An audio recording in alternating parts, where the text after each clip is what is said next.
ఇంత వికారంగా మాట్లాడిన తర్వాత కూడా స్పందించకపోతే పార్టీ తరపున అట్లాగే తెలంగాణ సమాజం తరపున మాట్లాడకపోతే భావ్యం కాదు, మంచిది కాదు అన్న ఉద్దేశంతో మరి ఈరోజు ఈ పత్రికా సమావేశం ప్రత్యేకంగా పెడతా ఉన్నాం. పెద్దలు వేమన గారు ఎప్పుడో చెప్పినారు, అల్పుడెప్పుడు పలుకు ఆడంబరముగాను, సజ్జనుండు పలుకు చల్లగాను, కంచు మోగినట్లు కనకంబు మోగున, విశ్వదాభిరామ వినుర వేమ. అంటే ఎప్పుడో ఈరోజు కాదు, చరిత్రలో మీరు ఎన్ని చూసినా ఒకటి వాస్తవం, ఎప్పుడైనా సరే చెల్లని నాణానికి చెల్లని రూపాయికి గీతలు ఎక్కువ అన్నట్టు పనిచేయడం చేతగానోళ్ళే ఎక్కువ మాట్లాడతారు, చాలా చిల్లరగా మాట్లాడతారు. అది ఇవాళ మన కర్మ కొద్దీ ఇక్కడ కనబడతా ఉంది తెలంగాణలో. ఒక అల్పుడు, నేను అల్పుడు అంటుంటే మళ్ళీ వేరే అనుకోకండి, వేమన గారు చెప్పిందే చెప్తున్నాం. ఒక అల్పుడు, ఎన్టీ రామారావు గారు చెప్పినట్టు ఒక అంగుష్ట మాతృడు, ఒక తుచ్చుడు ఈరోజు ఈ రాష్ట్రానికి ముఖ్యమంత్రిగా ఉండడం అనేది ఈ రాష్ట్ర ప్రజల దురదృష్టం, ఈ రాష్ట్రం యొక్క దురదృష్టం. కానీ ఎంతటి అల్పుడైనా ఎంతటి తుచ్చుడైనా నిజానికి నేను దరిద్రుణ్ణి అని మెడలో బోర్డు వేసుకుని తిరగడు. కానీ రేవంత్ రెడ్డి గారి స్పెషాలిటీ ఏంటంటే ఆయన మైకు మీదే మాట్లాడుతూ ఉంటాడు.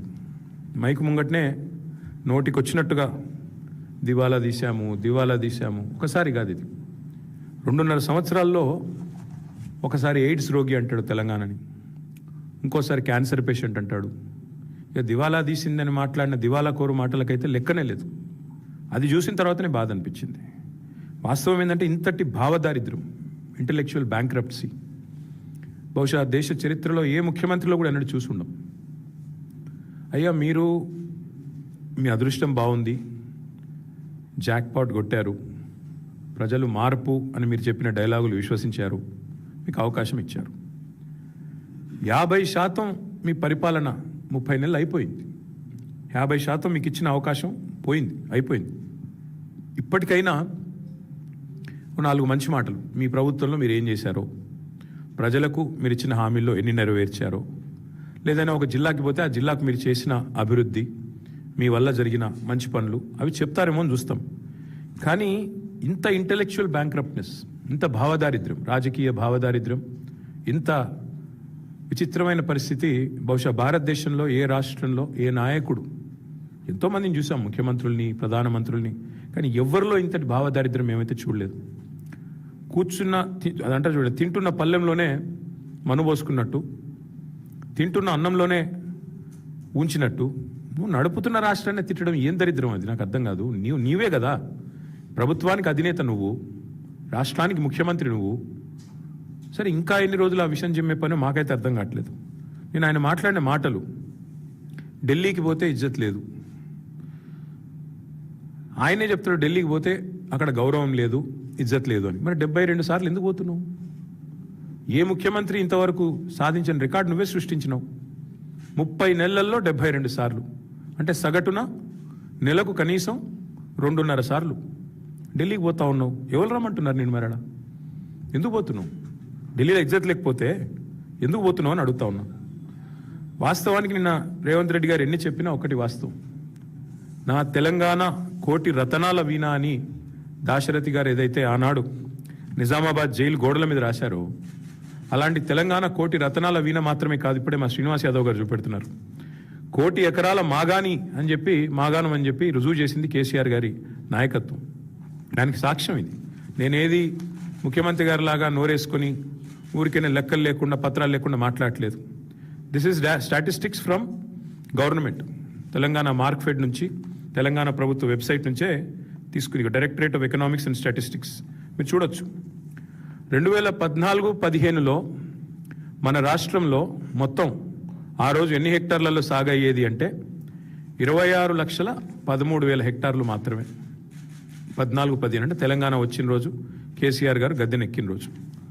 కేసీఆర్ గారు గద్దె దిగిన రోజు 2023-24 59.89 లక్షల హెక్టార్లు అంటే 1 కోటి ఎకరాల మాగాణం పెరిగింది. కేసీఆర్ గారి పరిపాలనలో 1 కోటి ఎకరాలు అదనంగా సాగులోకి వచ్చిన మాట వాస్తవం. ఇక దానికి ప్రతిఫలంగా ఏముంటుంది మీకు? సహజంగా పంటల ఉత్పత్తి ఎంత పెరిగింది? చూడొచ్చు ఇదంతా అఫీషియల్ స్టాటిస్టిక్స్. తెలంగాణ వచ్చినాడు, కేసీఆర్ ప్రభుత్వం వచ్చినాడు, ఆ రోజు కేవలం 24,29,000 మెట్రిక్ టన్నులు ఆ రోజుల్లో, ఇది మార్క్ఫెడ్ ఇది లెక్క. మరి ఆ రోజు ఉత్పత్తి అవుతే దిగిపోయినాడు ఎంత, మళ్ళీ మోర్ దెన్ డబుల్. ఇవన్నీ కూడా మీకు ఇస్తాను, చూసుకోవచ్చు. సీజన్ వైజ్ ఎంత పెరిగింది, సాగు ఎంత విస్తీర్ణం జరిగింది, ఎంత పెరిగింది, పంటల ఉత్పత్తి ఎట్లా పెరిగింది, ఇవన్నీ లెక్కలతో సహా మాట్లాడతాం. పరిస్థితి ఇట్లా ఉంటే రేవంత్ రెడ్డి గారు మరి ఎందుకు ఇట్లా మాట్లాడుతున్నారు, ఎందుకు పదే పదే పదే పదే తెలంగాణ రాష్ట్రాన్ని అవమానిస్తున్నారు మాకు అర్థం కావట్లేదు.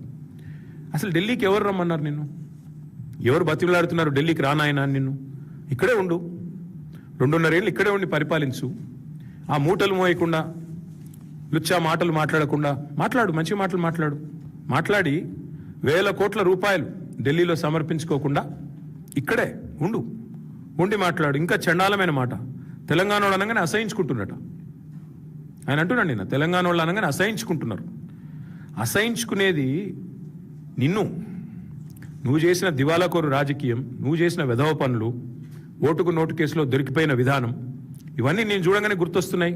దొంగను చూసినట్టు చూస్తున్నారు. అవును, చూస్తారు, దొంగను దొంగలాగానే చూస్తారు, ఇంకోలాగా చూడరు. దొరను దొరలాగానే చూస్తారు, దొంగను దొంగలాగానే చూస్తారు. That is the world. ఇవాళ వాస్తవం ఏంటి అంటే తెలంగాణను చూసి ముక్కున వేలేసుకుంటున్నారు, తెలంగాణను చూసి ఆశ్చర్యపోతున్నారు. కేంద్రం సహకరించకపోయినా, ఎట్లా తెలంగాణ వాళ్ళు ఒక జాతీయ ప్రాజెక్ట్ ఇవ్వకపోయినా ఇంత సాగు విస్తీర్ణం ఎట్లా పెరిగింది, ఇన్ని పంటలు ఎట్లా అద్భుతంగా పండిస్తున్నారు తెలంగాణ రైతులు, ఏం మ్యాజిక్ చేసింది తెలంగాణ. పీయూష్ గోయల్ మాటలు చెప్పాలంటే క్యా చమత్కార్ కరే భయ్ తుమ్లోగా అన్నాడు. అది ఇవాళ తెలంగాణను చూసి దేశం ఆశ్చర్యపోతున్న తీరు. అసలు కేంద్రం సహకరించనే లేదు మేము 10 ఏళ్ళు ఉంటే. కానీ ఒక నేషనల్ ప్రాజెక్ట్ స్టేటస్ ఇవ్వకపోయినా అవతల వేరే రాష్ట్రాల్లో దశాబ్దాలుగా ప్రాజెక్టులు ఇంకా ములుగుతూ నడుస్తున్నా ఇక్కడ 4 ఏళ్లలోనే ప్రపంచంలోనే అతిపెద్ద లిఫ్ట్ ఇరిగేషన్ ప్రాజెక్ట్ కట్టింది తెలంగాణ. అది చూసి ఆశ్చర్యపోతున్నారు దేశం అంతా. నిన్నగాక మొన్న కదా మేఘాలయ ముఖ్యమంత్రి వచ్చి కమాండ్ కంట్రోల్ సెంటర్ చూసి ఎంత అద్భుతంగా ఉంది ఇది నాకు స్వయంగా ఫోన్ చేసిండు. కాన్రాడ్ సాంగ్మా నాకు మిత్రుడు కాబట్టి ఫోన్ చేసి మరి ఏం అద్భుతం కట్టినారా కేసీఆర్ గారి విజన్, మీరు గవర్నమెంట్లో లేకపోవచ్చు కానీ మీ పరిపాలన ఫలితాలు ఇంకా కనబడతానే ఉన్నాయి, అద్భుతంగా ఉందని చెప్పి మరి ఇవాళ కాన్రాడ్ సాంగ్మా లాంటి నాయకులు మాట్లాడుతున్నారు. సూపర్ స్టార్ రజనీకాంత్ ఏమన్నాడు హైదరాబాద్కి వచ్చి, ఇది హైదరాబాదా న్యూయార్కా అన్నాడు, యాదికుందా? ఫాక్స్కాన్ చైర్మన్ ఏమన్నాడు, ఇది ఇండియానేనా అన్నాడు. గట్ల ఆశ్చర్యపోతున్నారు తెలంగాణను చూసి. నీలాంటి సన్నాసికి అర్థం కాకపోవచ్చు తెలంగాణ గొప్పతనం కానీ తెలంగాణ యొక్క ఎదుగుదల కానీ నీకు జీర్ణం కాకపోవచ్చు. నీ అజీర్తి వల్ల వచ్చిన ఇబ్బందుల్లో నువ్వు మాట్లాడుతుండొచ్చు. కానీ ఒకటి వాస్తవం, 10 ఏళ్లలో కేసీఆర్ ఒక సింహంలాగా పరిపాలించి నా రాష్ట్రం, నా సొంత రాష్ట్రం, నేను పోరాడి తెచ్చిన రాష్ట్రం అన్న దాంతో పట్టుదలతో, ప్రేమతో, దార్శనికతతో కష్టపడి పనిచేసి అందరిని ఒప్పించి మెప్పించి నిర్మాణాలు చేసిండు కేసీఆర్. నీ వల్ల, నీకున్న ప్రాబ్లం వల్ల సహజంగా నిన్ను చూడంగానే పారిపోతారు, నిన్ను చూడంగానే అవమానిస్తారు, నిన్ను చూడంగానే ఒక దొంగ వచ్చిండ్రా అనుకుంటారు. అది నీ కర్మ, మేమేం చేయలేం దానికి. ఇవాళ తెలంగాణ వాస్తవంగా చెప్పాలి అంటే